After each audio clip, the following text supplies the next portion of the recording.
Hello, everyone, and welcome to today's session on the changes in the PCI DSS requirements and how that's going to affect you. My name is Robert Kusters. I'm on the product marketing team here at Human.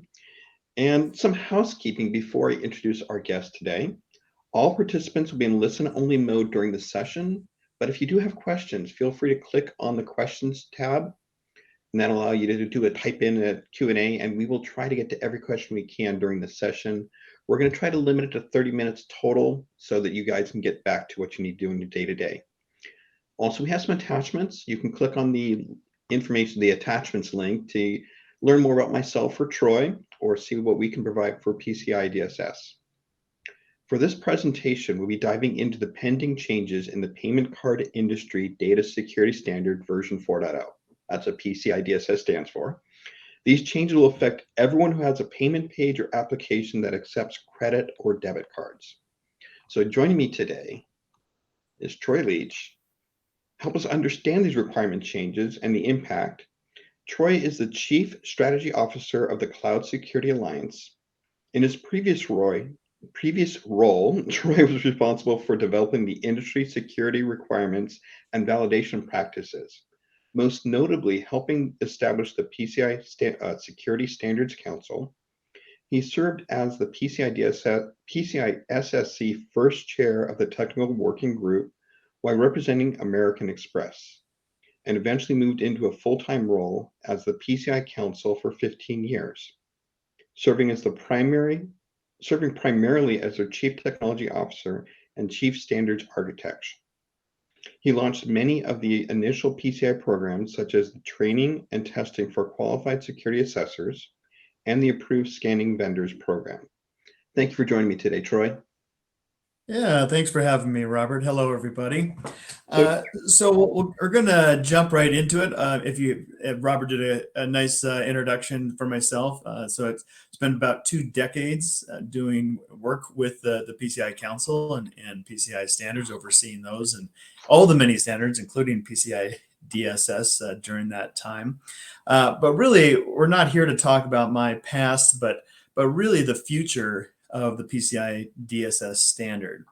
And what I'm fascinated by is just how it's matured over the last few years. And in fact, there was a lot of changes that happened in this last version of the standard that really, some of them were ideas in cybersecurity controls that we thought were really important even back in 2008, 2010, but the maturity of the market really wasn't there to maybe embrace some of these emerging types of attacks that we were seeing.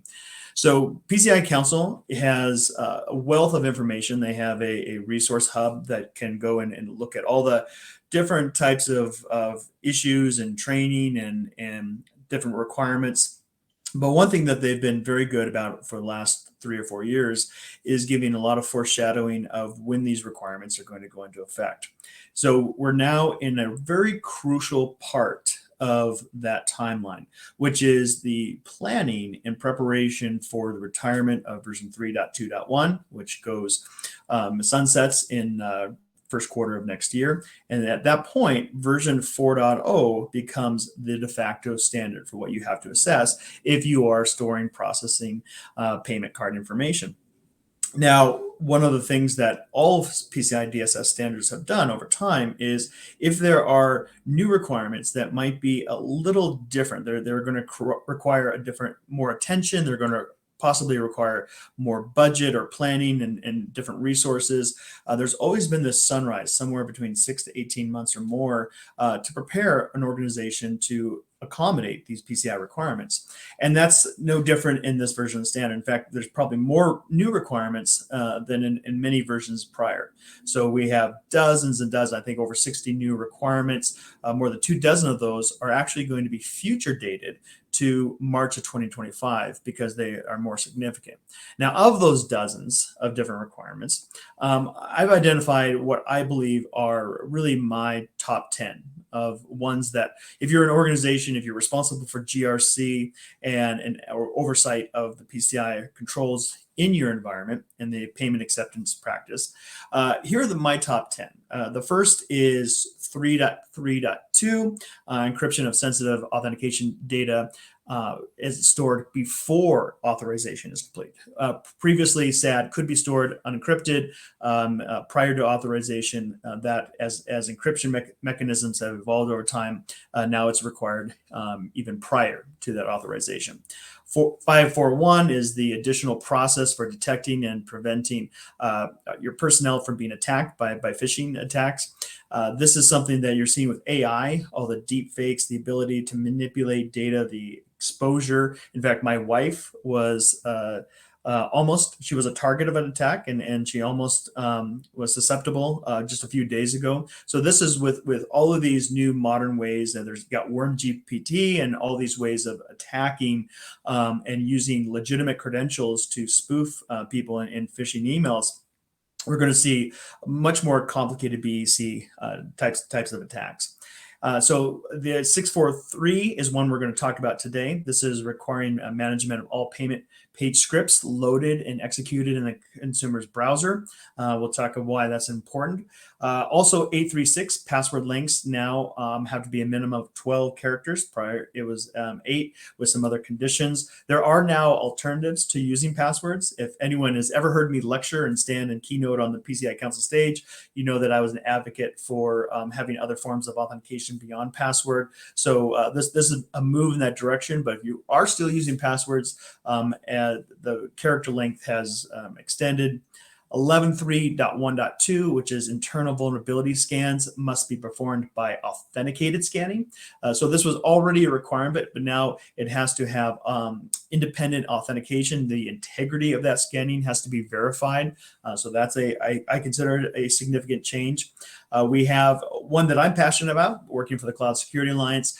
There was probably about 70 new references to cloud, first time ever. The DSS standards reference cloud and cloud HSM and all these responsibilities of what they label a multi-tenant service provider. You can think of CSP being an example of that. And now they have to support an external penetration test by their customers. This is a significant change, and it's going to require conversations, probably a review of contracts, but it's not dissimilar to some other regulations that are happening around the world. If people are familiar with the DORA, the Digital Operational Resiliency Act in Europe, you know that some of the technical requirements that they are exploring also going into effect at the same time in March of quarter one of 2025 is looking at, do we have some type of external validation pen test of these type of third-party environments? Another one that I think is a top 10 is the techniques to detect and prevent intrusion of malware communication. Again, this is just becoming more and more complicated over time. This is a service provider only requirement. You'll see several of those in there. Another one we're going to talk about today is the mechanism to detect and change or manipulate the modification of the consumer-based HTTP headers in the payment pages. This is really changing the overall scope of what was previously a responsibility to monitor and manage.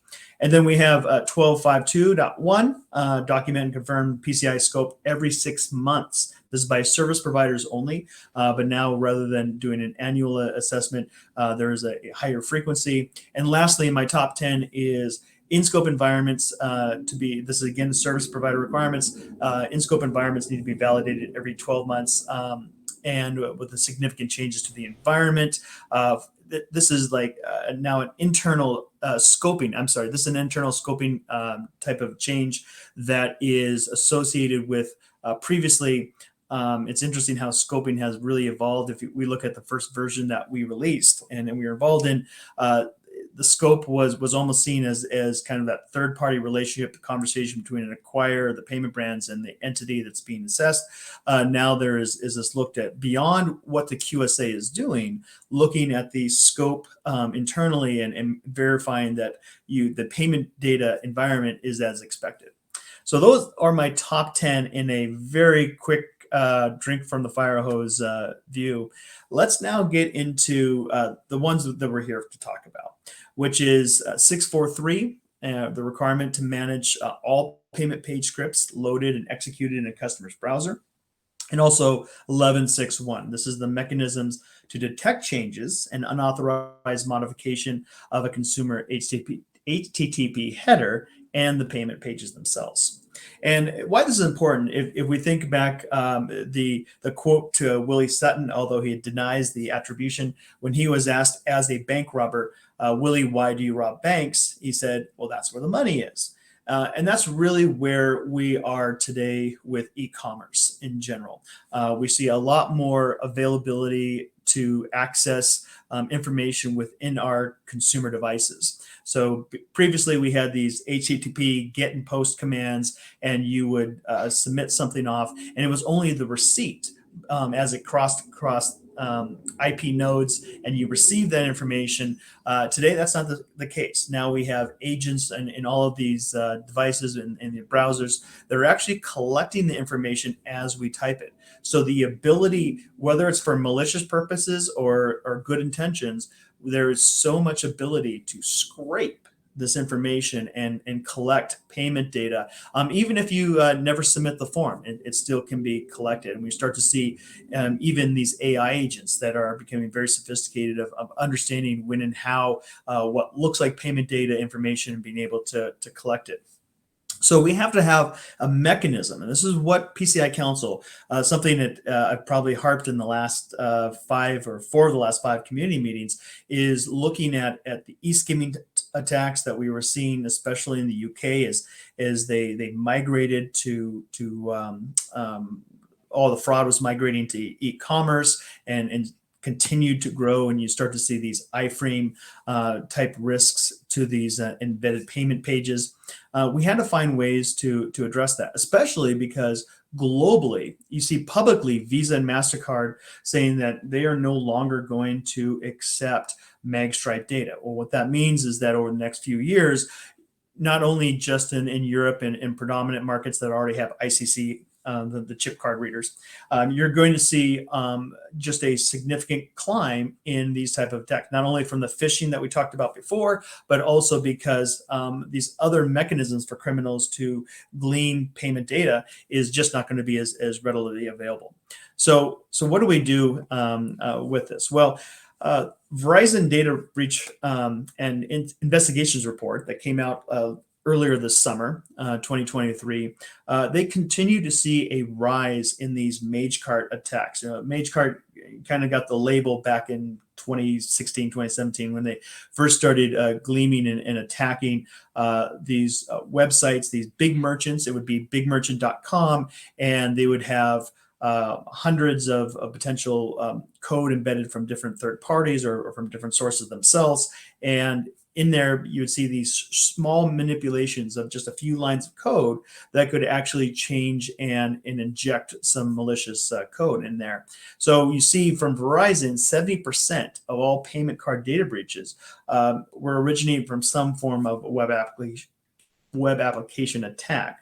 And this is not uncommon. We've seen this as a steady climb. What I'm really shocked about in the report is that it said that with all the retail breaches, this is about 20%. Now, retail, it's in-person transactions as well, but I was really surprised because many of them have large online presence as well. I think that 18%, if we're going to look at the 2025 DBI report, I would expect that to almost double in size. We're just in that phase where this is right on the cusp of criminals really being able to commercialize these types of attacks. So PCI is trying to get ahead of this. Absolutely.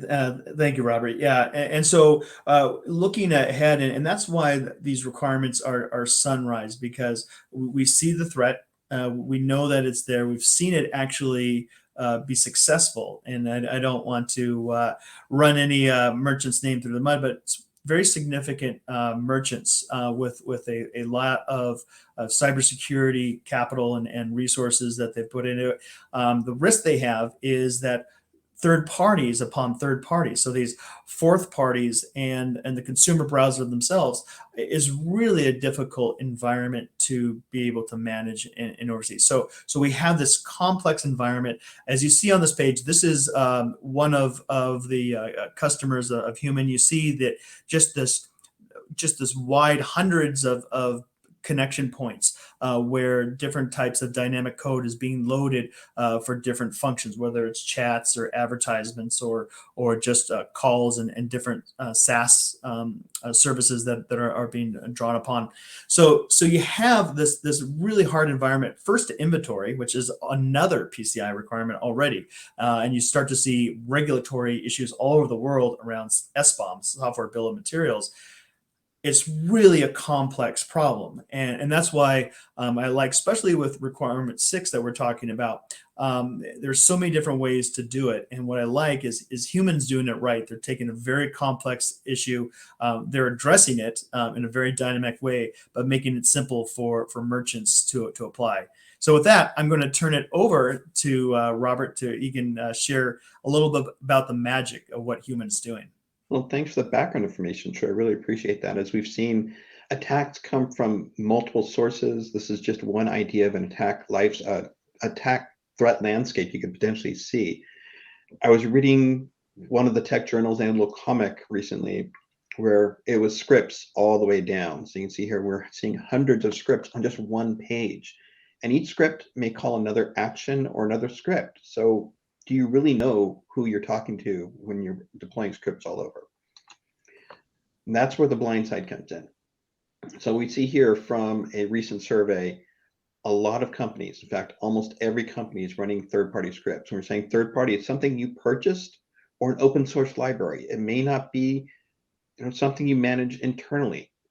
These are things where you just plug it in and you expect it to work. Something from like Facebook or from one of your payment providers. But do you really trust these? Do you have full visibility? And that's where we come in, because you may not have that visibility into all those scripts.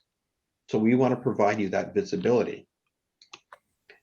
And scripts can change. So that's the other thing. You can already have content security policy to block scripts from accessing certain sites, but those sites could change. Or the third-party vendor could update their script without you knowing about it. So what we want to do is really provide that visibility. And Troy was talking about the requirements. So 643 really has 3 parts. You have to identify your scripts, create an inventory.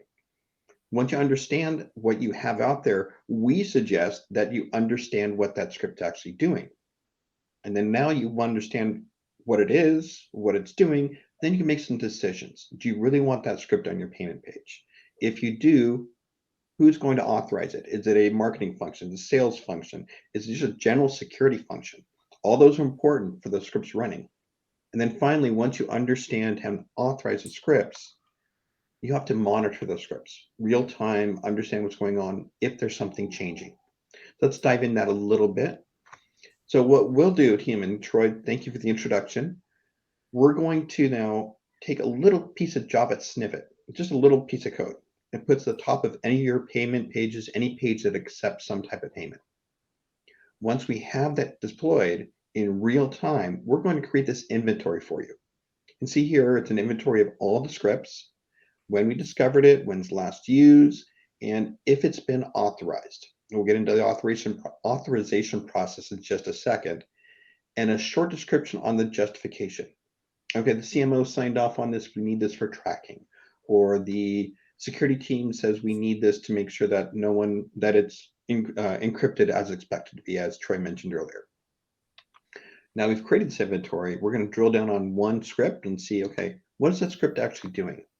Here we're going to do the analysis. Do we really understand what the script is doing? We're going to drill down, take a look at visualization of the script. What actions is it taking? What other things is it calling to? Where is it trying to go to?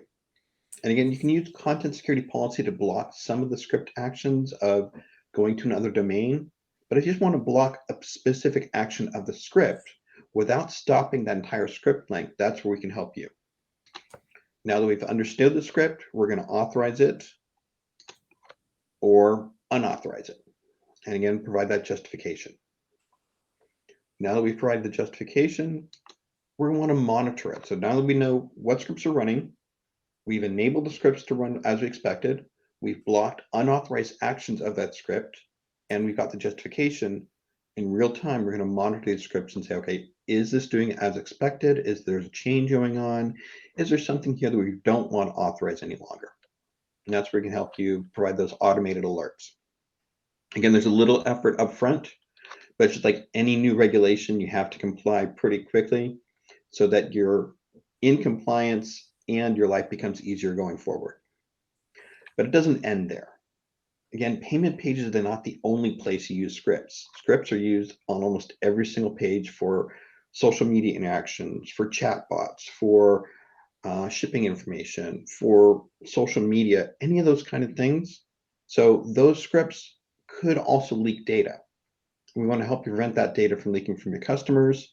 So we recommend that you put this type of script management on every single page that would have some type of private information for your customer or private information for your company. So how we help?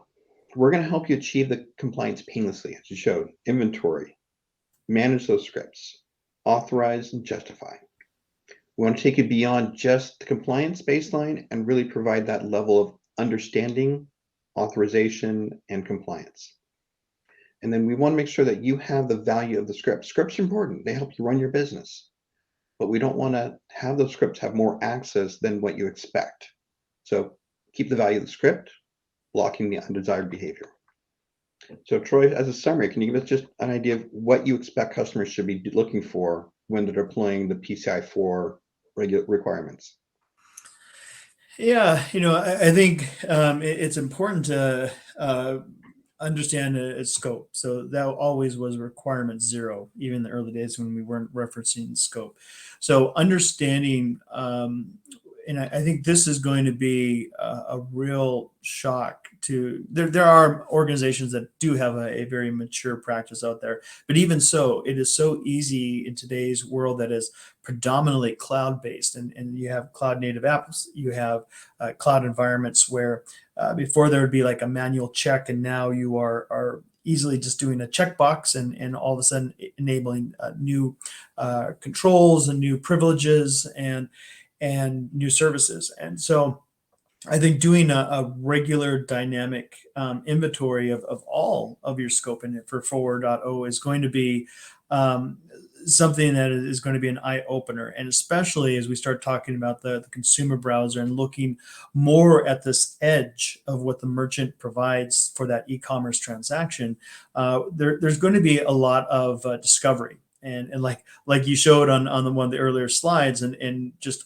finding out all these different services and the capabilities. As we've learned, it just takes one compromised exploit to be able to really wreak havoc in an organization. So I think that finding the ability to scope, and then also finding dynamic ways to do this. And I'll leave one last comment is in requirement 643, there's two options here. And we've, Robert and I and others, we've looked at and taken qualified security assessors through this practice, and they've really been impressed to say you've actually taken the most difficult part of doing this type of approach, made it dynamic, and created something very simple for the merchants. Because if you look at the requirement in detail, there are options for this. But having been with PCI for nearly 2 decades, historically, whenever we've said do this or that, eventually that or turns to an and those always become not just an optional requirement, but also become mandatory within the standard. And I think the way that we're looking at this problem, it has to be dynamic. Whatever you're doing in today's market, it has to be talking and negotiating with your third parties and understanding what their responsibility is going to be, and assessing that in a dynamic and automated way. We have long passed the days when I first started PCI Council, I'd be out there talking, and we really encouraged a lot more on-premise manual type of approaches, because you could really, in those days, the security controls and the monitoring was not sophisticated enough. And we've advanced that. And now there are ways that we can do that much more dynamically and have real-time alerts. And this is just one of the many things that organizations are going to have to think about as they go forward is how do I get a good grasp of my scope so I know where the payment data is? How do I make this dynamic and automated controls so that as things change at a lightning fast pace, I'm prepared to adjust with those changes. Great. Thanks, Troy. I think we have time for a couple of questions. You ready for them? Sure, let's shoot. All right. So first question I think we want to address here is, I use a qualified security assessor already. Shouldn't they be doing this for me? So, so when you do have a qualified security assessor, there is an importance that they have to have independence of that assessment. There are many of the organizations out there. They may offer within a different department some type of security controls and practices. They might monitor and do pen testing and other types of things. But there has to be a very clear, and it's a little more complicated because there has to be demonstration of independence. So PCI Council doesn't discourage it, but there has to be a lot more effort in demonstrating. So you can, but really the QSA in that role and responsibility, their primary responsibility on site is to do an attestation of compliance, evaluate all the controls, and verify that the practices are in place to maintain PCI DSS, because it's not just a one-time stop. It's supposed to be practices that will be maintained by the organization over time. So QSA should not be probably doing this for you. Their role in that capacity as a QSA is to assess that these practices are in place. Great. I think I'll take this next one. Can I do all the script tracking manually? And there are script scanners out there, and you can actually run a script scanner, but the problem is it's not running in real time. It runs as scheduled, so you may either miss a script or not understand fully what the script is doing. And yes, you can put protections there using content security policy.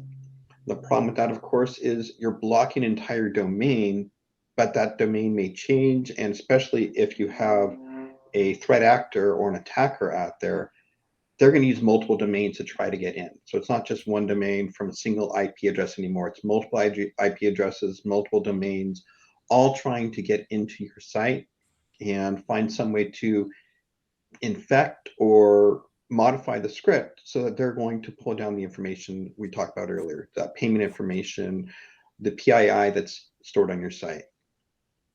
Okay, again, we have time for one or two more questions. We had a question here. How is script integrity being handled by human? So we showed you how to view a script visually. We give that script understanding. Where really, what are you seeing on the script? What is it doing? What's the actions taking? And what sites it's going out to. We use a behavioral analytics with some machine learning behind it based on all the information we get from our customers, especially a lot of our bot defender customers. What are those scripts doing?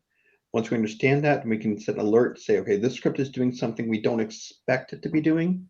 So take a look and you can then enable or disable that action. Okay. I think this one's for you, Troy. What is the extent of merchant applicability for 643 when scripts are dynamically loaded on consumer browsers directly from the merchant service provider? Yeah. So the merchant applicability is a good question. Actually, I think we have, there's another one down here it's very similar in nature, talking about just third-party management as well.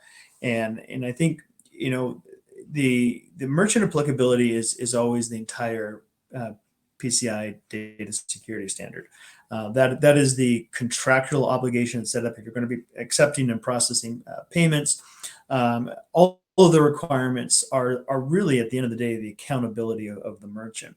What their role in managing that can differ, and they, even if they're using a third-party service, if scripts are dynamically being loaded in the consumer browser, if it's related to the payment pages themselves, and there's two parts of accountability. One is that whatever you are providing to that merchant is part of that, or any third party that you were directly associated with that's part of that merchant.com domain. You are responsible for their integrity and accountability of protecting payment data. And the other part is also the monitoring, which we didn't emphasize as much, but in the requirement 11.6.1, also you're looking at how is that dynamic information being received and going and being handled within HTTP headers.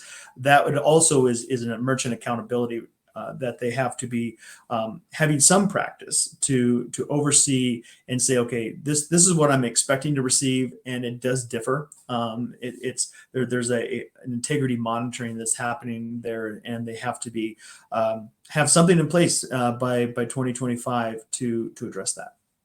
All right, Troy, that's really all we have time for today. I know there's some more questions that came in late, and we will try to answer those offline.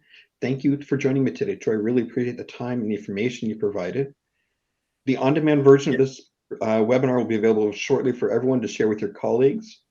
Please visit humansecurity.com for more information about the pending change in PCI DSS regulations and how Human can help you prepare for the customer browser requirements. Troy, thank you, and thank you to everyone. Have a good day. Thanks, Robert. Appreciate it.